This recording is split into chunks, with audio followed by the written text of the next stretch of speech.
you know, it ain't bad. How about that?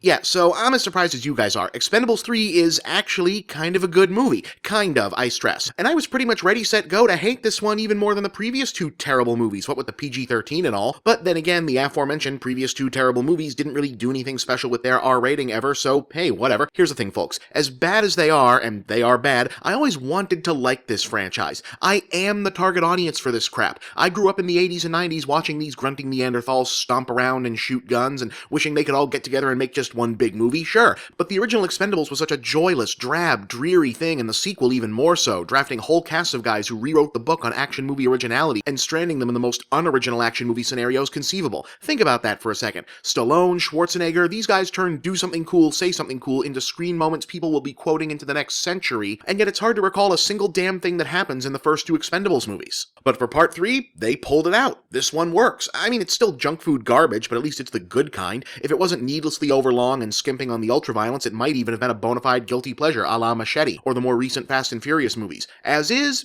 look, it's August. Assuming you already saw Guardians a couple times, this is pretty much the only not awful action movie still in theaters. It'll do. So what went right? Well, believe it or not, this time they remembered to bring a story with them. As we open, the Expendables, short version, they're mercenaries, that's literally it, are on a routine mission when they discover the ruthless arms dealer they're supposed to take down is actually Mel Gibson. It's pointless to try and remember these quote-unquote characters' actual names. A former founding member of the team who went evil and was presumed dead. Things go south and Terry Crews is seriously injured, leading team leader Sylvester Stallone to finally acknowledge the elephant in the room, i.e. the Expendables all being guys who aren't getting any younger to keep doing this dangerous work. So he tells the boys to go live their lives and sets out to build a new crew of young guns to take down the bad guys. But it's a trap and the old dudes have to unretire and team with the new kids to fight off an entire army that's working for Mel Gibson because, you know what, who cares? Certainly not the movie. Now, this is pretty much the closest thing to a meaningful story you can tell in this particular context. Hell, it should have been the premise of the first movie. Unfortunately, it's held back from being as good as it might otherwise have been by a second act that's a real slow-going slog compared to the rest of it. It's just not possible to actually buy that the new generation team isn't going to come up short and require the bigger stars to intervene eventually, so the supposed suspense of their mission is pretty much shot to hell. And it doesn't help that none of them are interesting, like, at all. It feels like maybe the idea was to get actual current generation action stars for these parts, but they were busy making movies of their own and couldn't afford them, or maybe they were aiming for archetypes of 21st century movie heroes for contrast and then decided not to. But what we end up with is 3 interchangeable dudes whose introductions all take way too long, and UFC star Ronda Rousey as Caucasian Michelle Rodriguez.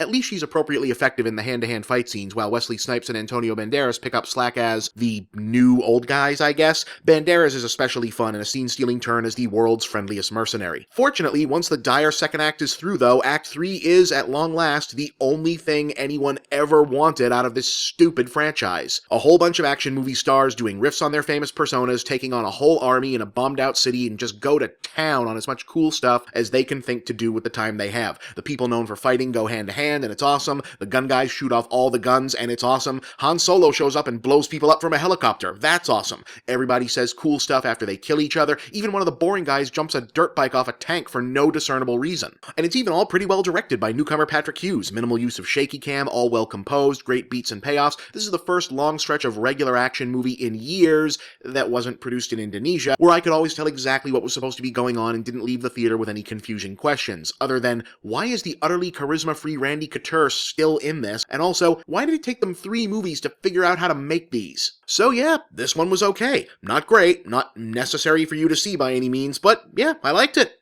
See you next time.